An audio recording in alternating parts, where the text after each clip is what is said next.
Time now for this week's shocking stat of the week.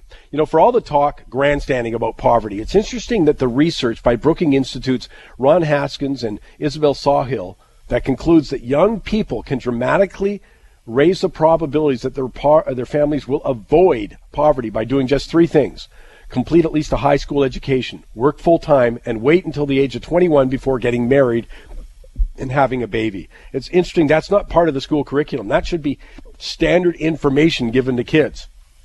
Of course, it's not even part of the broader discussion. Maybe even more surprising is the pushback, actually, by some social justice warriors against those findings. Maybe it's because the suggestion is that individuals can make choices that have consequences in their life. Or maybe it's the wait to be married, to have a baby part. I don't know. But this brings me to my shocking stat of the week, courtesy of the research by sociologists W. Bradford Wilcox and Wendy Wang, that seeks to retest Haskins and Sawhill's so-called success sequence. In a nutshell, their study does just that.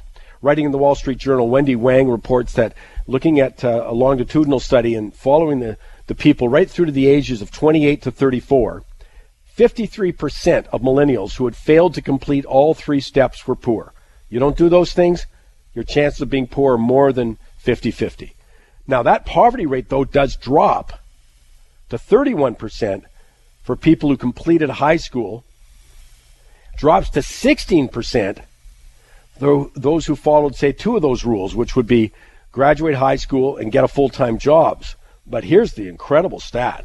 But for those who followed all three steps, they completed a high school education, worked full-time, and got married before having a baby, only 3% lived in poverty. And listen to this last one. In regression models that predict the odds of being in poverty after controlling for a whole bunch of other range of backgrounds, other things obviously are going to be included, like intelligence, like childhood family income, race, ethnicity. They did that.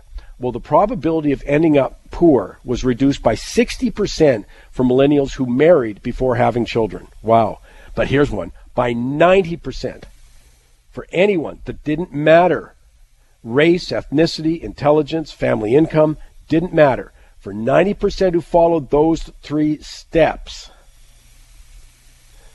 90% it declined to be in poverty compared to those who missed all three. Wow. As I say, fascinating that information is not part of the public understanding of poverty.